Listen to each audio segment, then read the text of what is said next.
High Commander Zextal stood at the observation deck of the Imperial command ship, his four eyes fixed on the holographic display of a small blue planet. His scales shifted from their usual golden color to a worried shade of gray, a change that made his junior officers nervously shuffle their feet. "Show me the report again," he ordered, his voice carrying the weight of 10,000 years of Imperial authority. The young intelligence officer, Kriva, stepped forward and activated her datapad. "Sir, the species calls themselves humans. They control only one solar system, but their rate of technological advancement is disturbing." Zextal watched as images flashed before him.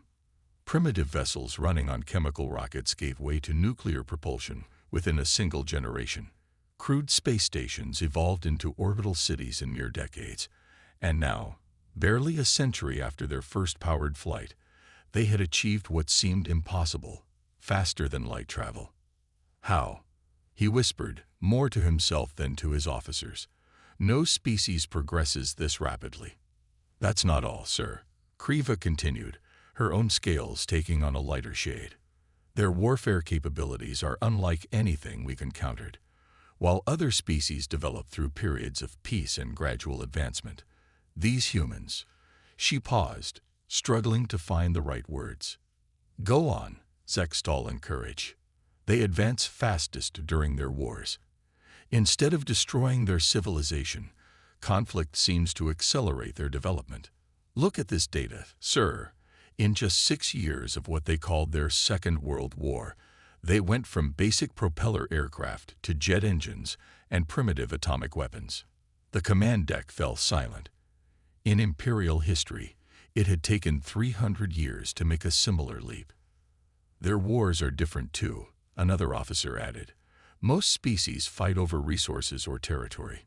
These humans fight over ideas, over beliefs.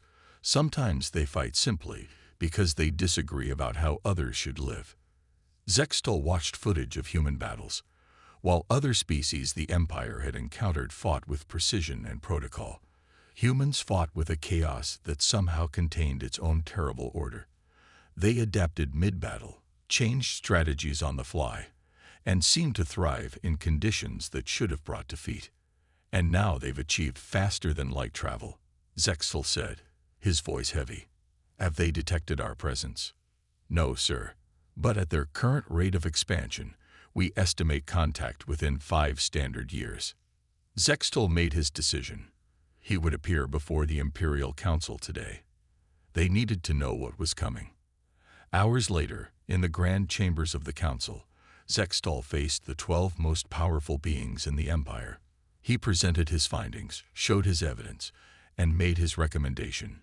Either make peaceful contact with the humans immediately or prepare for the most challenging conflict in Imperial history. The Council laughed. "One system," Supreme Counselor Vaxter scoffed. "They control one single system, and you want us to treat them as equals." "You don't understand," Zextal insisted. "They're different. Their entire history is a story of overcoming superior forces through sheer determination and adaptability." Enough," Vaxter interrupted. "We are the Galactic Empire. We have ruled the stars for 10,000 years.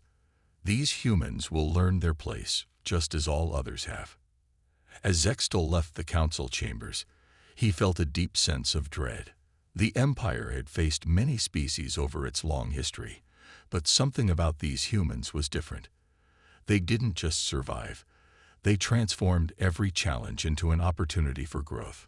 He looked out at the glittering capital world, its millions of lights stretching to the horizon, and wondered how many of those lights would go dark before the Empire learned its lesson.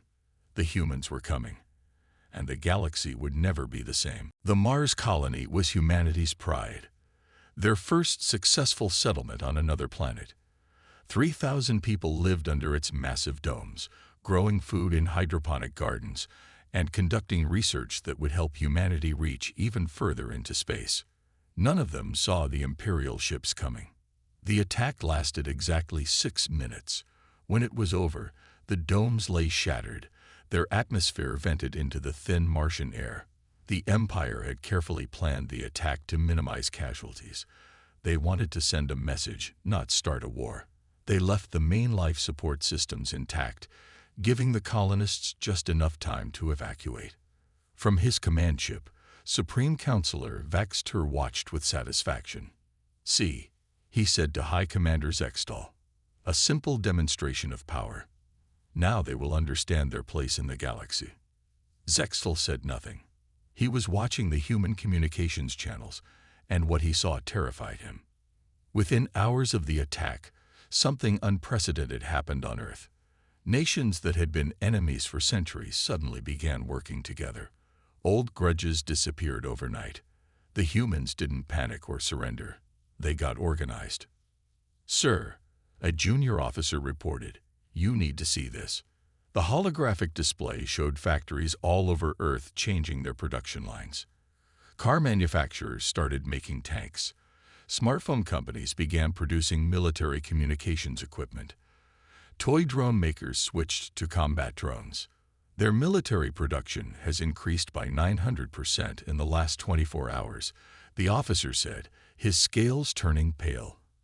"And they're still accelerating." "Impossible," Vaxter whispered. "No civilization can reorganize that quickly." But the humans weren't finished surprising them. In major cities across Earth, millions of people lined up to volunteer for military service. Scientists shared their research freely, breaking down corporate and national barriers. Global defense systems were activated, and thousands of satellites changed their orbits to create an early warning network. 7 days after the Mars attack, a single human ship approached the Imperial fleet. It was small, clearly unarmed, and carried only one person. "This is Ambassador Sarah Chen of Earth." The transmission began. "I'm here to deliver a message to the Galactic Empire." Vaxter allowed the transmission, expecting pleas for mercy. What he got instead chilled him to his core. The human ambassador looked directly into the camera, her face calm but her eyes hard as steel. "You should have listened to your commander," she said. "You could have come in peace. We would have welcomed you. Instead, you chose to attack our people, our children, on Mars." She paused, and even through the vast cultural differences, every Imperial officer could feel the weight of her next words. Humanity has spent its entire history fighting itself, getting better at war with each passing generation.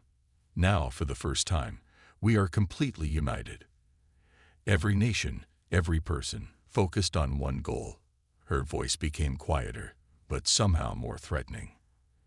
"You have no idea what you've just started." The transmission ended. In the silence that followed, Zextal turned to Vaxter. "Supreme Counselor," he said carefully, "I recommend we open diplomatic channels immediately.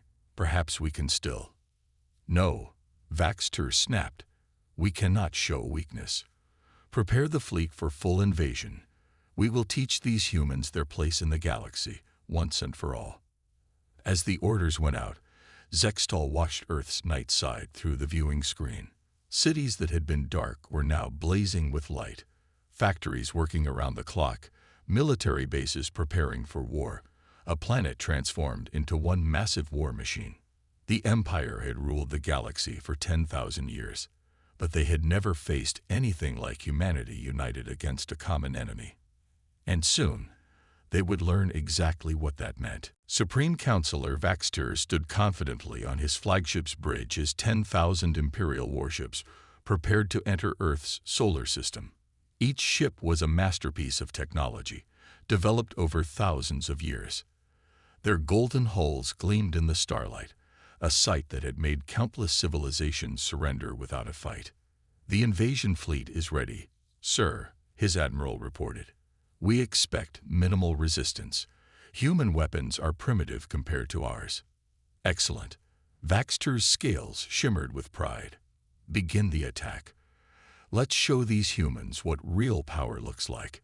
The Imperial fleet jumped into the solar system, appearing just beyond Mars' orbit.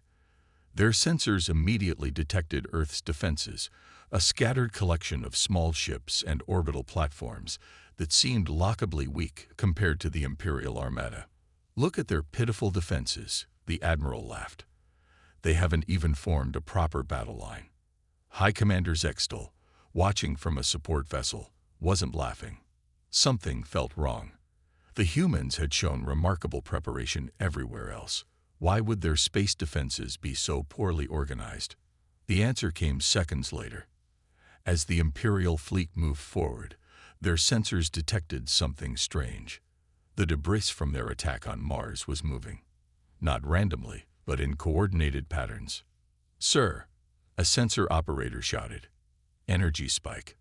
The debris wasn't debris at all. The humans had taken the wreckage from the Mars attack and turned it into disguised nuclear weapons. They'd spent weeks studying the Imperial shield technology from the scattered remains of the attack, finding its weak points. The first wave of explosions caught the Imperial ships completely by surprise.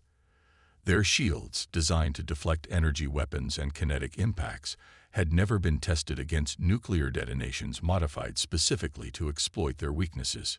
Impossible. Vaxter roared as the first ships began to fall. Their technology is centuries behind ours. But the nuclear mines were just the beginning. The scattered Earth ships suddenly moved with perfect coordination. They were smaller and less advanced than Imperial vessels, but they fought with shocking precision. Each human ship seemed to know exactly where to hit the Imperial warships for maximum damage. "Sir," an officer reported, his voice shaking, "the humans, they're using the Imperial technology we left on Mars. They've somehow modified it to detect our shield frequencies." In less than an hour, the mighty Imperial fleet lost 200 ships. The humans had turned their own arrogance against them, using the very wreckage from their show of force as a weapon. "Fall back," Vaxter finally ordered. "Regroup at the outer system." As the Imperial fleet retreated, they detected a transmission from Earth. On every channel, repeating in perfect Imperial language, was a simple message: "This is only the beginning." Later, in the emergency council meeting, High Commander Zextal spoke quietly but firmly. "The humans did in weeks what takes other species centuries. They didn't just study our technology. They improved it. They saw possibilities we never imagined." "But how?" a council member asked. "They're primitives." "No," Zextal replied. "They're survivors. Every war they fought among themselves has taught them to adapt, to think differently. They don't fight like we do, with rules and proper battle formations. They fight to win, using whatever works." He looked at the latest battle reports, showing the mounting Imperial losses, and now, thanks to our own arrogance, we've given them access to our technology. We thought we were teaching them a lesson. Instead, we taught them exactly how to defeat us. The council chamber fell silent as the truth sank in. The Empire's greatest advantage, its advanced technology, had become its weakness in the face of humanity's incredible ability to adapt and innovate. The real war hadn't even started yet, and humanity was already proving to be unlike any enemy the Empire had faced in its long history. The Imperial war room was in chaos. Reports were coming in from all sectors, and none of them made sense to the traditional military minds of the Empire's generals. "They're attacking with mining ships," one commander shouted. "Mining ships modified with magnetic grapples." On the main display screen, the generals watched in disbelief as human vessels, clearly converted from civilian mining operations, used powerful magnets to latch onto Imperial warships. The humans had discovered that their enemies' advanced shields couldn't block simple magnetic forces. "This isn't proper warfare," an admiral complained. "They're not following any of the standard combat protocols." High Commander Zextal, now leading the Empire's defense strategy, watched silently. He had warned them about human unpredictability, but even he was surprised by their methods. The mining ships were just the beginning. Across the battlefield, human forces were using tactics that had never been seen in galactic warfare. Small, fast ships would dart in close to Imperial vessels, too close for the big ship's weapons to target effectively. The humans called it getting inside their guard, a technique from their ancient sword-fighting days. But the strangest attacks weren't physical at all. "Sir," A communications officer called out, his scales turning pale. The humans are broadcasting something to our crews. The humans had studied the Empire's communication systems and were now using them to wage psychological warfare. They sent images and messages designed to confuse and demoralize Imperial troops. Some ships received endless loops of human horror movies, making the alien crews believe they were facing monsters. Others got transmissions of human children playing, making the Imperial soldiers question if they were fighting on the right side. They're even using something called memes, an intelligence officer reported. Simple images with text that somehow spread through our networks like a virus, making our crews laugh at their commanders. The boldest human strike came at the height of the battle. While the Empire was distracted by the mining ships and psychological attacks, a small team of human special forces managed to sneak aboard the Imperial capital ship Eternal Glory. They didn't try to destroy it. Instead, they captured it intact. How? Supreme Counselor Vaxtir demanded when he heard the news. How did they get past our security? The answer was both simple and brilliant. The humans had studied the Empire's rigid protocols and predictable guard rotations. Then they did something no other species had ever considered. They memorized the patterns and simply walked through the gaps. They think differently, Zextol explained to the Council. Where we see order, they see patterns to exploit. Where we follow protocols, they improvise. Every time we think we understand their tactics, they change them. As if to prove his point, new reports arrived. The humans were now using captured Imperial ships to attack other Imperial vessels, but not in the way anyone expected. They deliberately flew the captured ships badly, making them look damaged or malfunctioning. When Imperial ships approached to help their supposed comrades, they found themselves trapped. This isn't war, a council member protested. This is chaos. No, Zextol corrected. This is human warfare. They don't fight for glory or honor. They fight to win, using every tool and trick they can think of. He looked at the battle reports again. The Empire had lost more ships in the past month than in the last 1,000 years combined. And now the humans had captured one of their most advanced warships. We thought technology would give us the advantage, Zextol said quietly. But the humans are teaching us that the greatest weapon isn't technology. It's the mind that uses it. As the Council argued about how to respond, Zextol wondered what the humans would do with their captured Imperial ship. Something told him he wouldn't have to wait long to find out. The Imperial Science Division worked in their most secure facility, studying recordings of the captured warship Eternal Glory. What they saw made them question everything they knew about technological advancement. This is impossible, Chief Scientist Rixtol muttered, watching the footage again. The humans hadn't just learned to pilot the Imperial ship, they were making it do things its designers had never imagined. Play it again, she ordered. The holographic display showed the captured ship performing maneuvers that should have torn it apart. The humans had somehow modified the ship's gravity systems to work with its engines in ways the Empire had never considered. How did they even think of this? One of her assistants asked. The answer came from an unexpected source. The Empire's cultural research team had been studying human entertainment, trying to understand their enemy better. They discovered something called science fiction. They've been imagining these technologies for centuries, the lead researcher explained to the gathered scientists. Before they could even reach space, humans were writing stories about faster-than-light travel, artificial gravity, and things we haven't even invented yet. In the lab next door, another team was examining human modifications to Imperial weapons. The humans had taken standard energy weapons and combined them with their primitive projectile technology, creating hybrid weapons that could bypass Imperial shields. They're not just copying our technology, Rixtol reported to High Commander Zextol. They're improving it. Everything we give them, they make better. The humans' greatest advantage wasn't their technology, it was their imagination. Where Imperial scientists followed established principles, humans asked, what if? Where Empire engineers stuck to proven designs, Humans experimented with wild ideas. "Look at this," Rickstall said, showing Zextal a captured human device. They took apart our communication system and combined it with something they call quantum entanglement. They theorized it would work based on their science fiction stories, and somehow they made it real. The implications were terrifying. The Empire had always advanced slowly, building carefully on proven technologies. But humans made huge leaps, trying things that seemed impossible until they made them work. A junior scientist burst into the room, scales pale with excitement. "Sir, Mayim, you need to see this. We've detected massive energy readings from the captured ship." On the main screen, they watched as the eternal glory seemed to flicker and vanish. Seconds later, it reappeared 10,000 kilometers away. "That's not our teleportation technology," Rickstall whispered.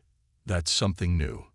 Analysis showed the humans had created a new form of faster-than-light travel, combining Imperial technology with theories their scientists had developed by watching old science fiction shows called Star Trek and Stargate. "They're not bound by our limitations," Sextal realized. "When we look at technology, we see what is possible based on what we know. When humans look at technology, they see what could be possible if they push hard enough." The final report to the Imperial Council was clear. The humans were advancing faster than any species in galactic history. They took Imperial technology and reshaped it according to their imagination, creating things that even the Empire's best scientists couldn't understand. "In all our history," Rickstall concluded, "we've never encountered a species that could do this. They don't just learn, they innovate. They don't just copy, they improve. And most terrifying of all, they're doing it faster than we can track." As if to emphasize her point, long-range sensors detected new human ships leaving Earth's shipyards. They were unlike anything the galaxy had ever seen. Hybrid vessels combining Imperial technology with human innovation in ways that defied conventional physics. The Empire had started this war thinking technology would give them an easy victory. Now, that same technology was becoming their greatest weakness in the hands of humanity's boundless imagination. The largest Imperial battle fleet ever assembled waited at the edge of the Sol system. 5,000 warships formed a perfect attack formation, their golden hulls reflecting distant starlight. Supreme Counselor Vaxter had committed 1/3 of the Empire's total military force to this single battle. "The humans have had their fun," he announced to his commanders. "But now they face the true might of the Empire. No more games, no more surprises." High Commander Zextal, watching from a support vessel, wasn't so confident. The human fleet opposing them was tiny, only 500 ships. But something about their formation seemed odd, almost intentionally messy. "Begin the attack," Vaxter ordered.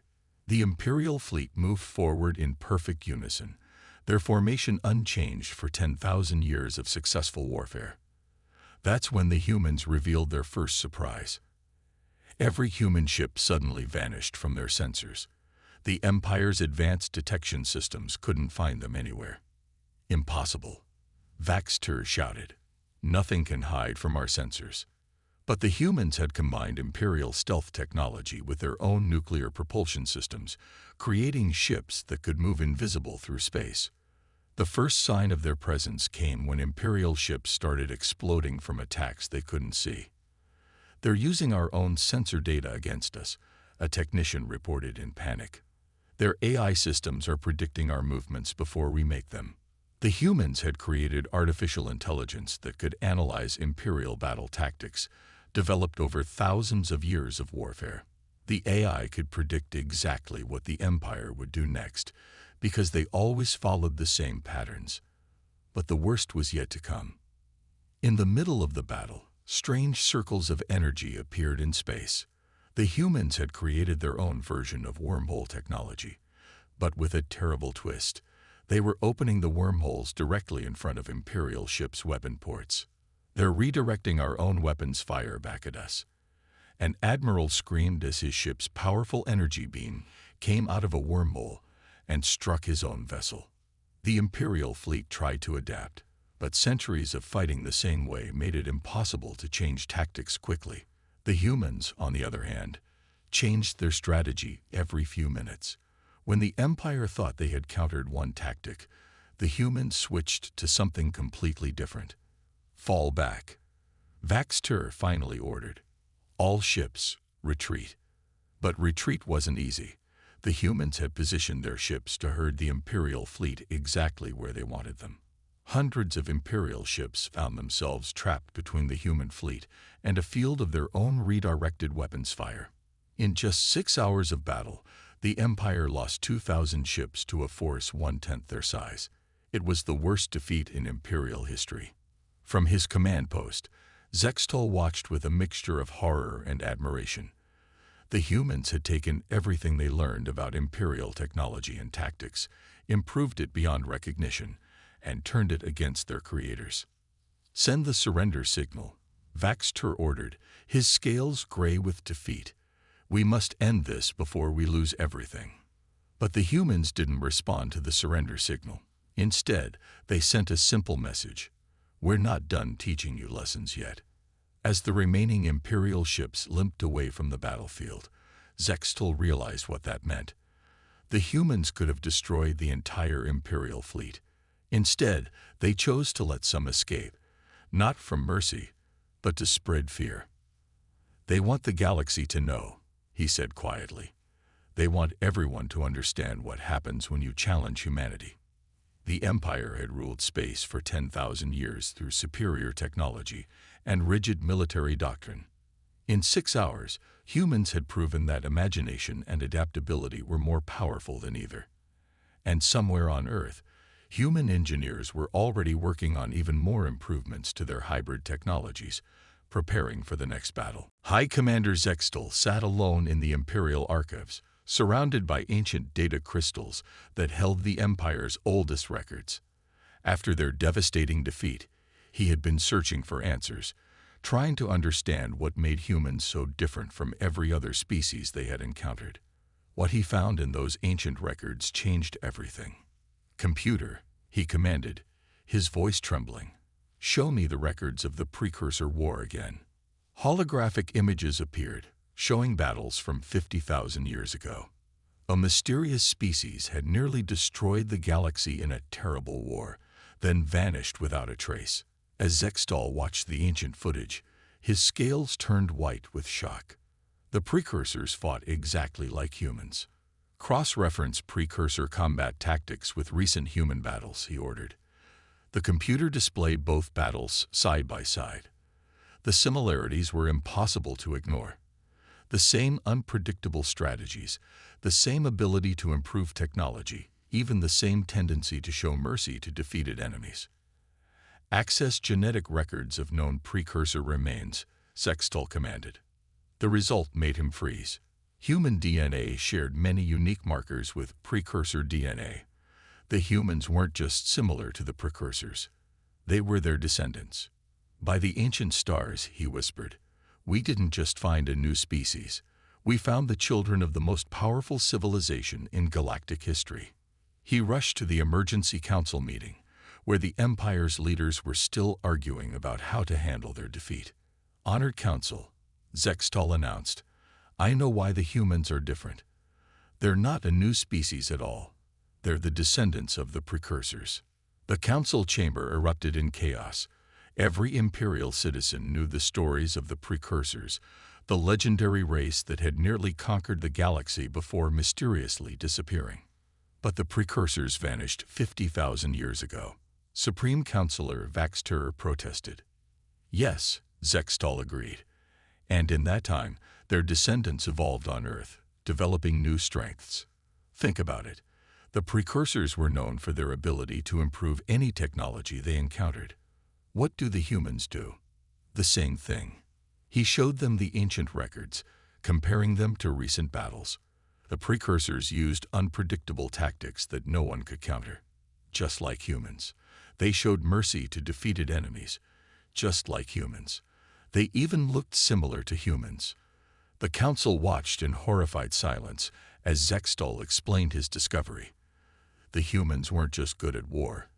They were the heirs to the most advanced civilization the galaxy had ever known. And now, the Empire had given them access to modern technology. "Do you understand what this means?" Zextal asked.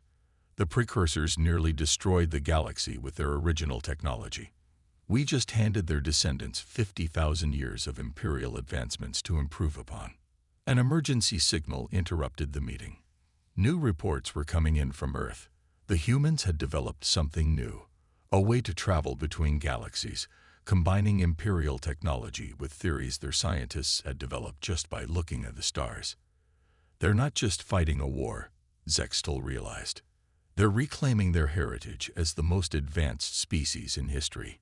Everything they've done, the rapid advancement, the incredible adaptability, the intuitive understanding of technology, it's all in their blood. The council chamber fell silent as the truth sank in. They hadn't started a war with a primitive species. They had awakened the descendants of the most powerful civilization ever known and given them the tools to reclaim their ancestors' power. "What do we do?" someone finally asked. Before Zextal could answer, another message arrived from Earth.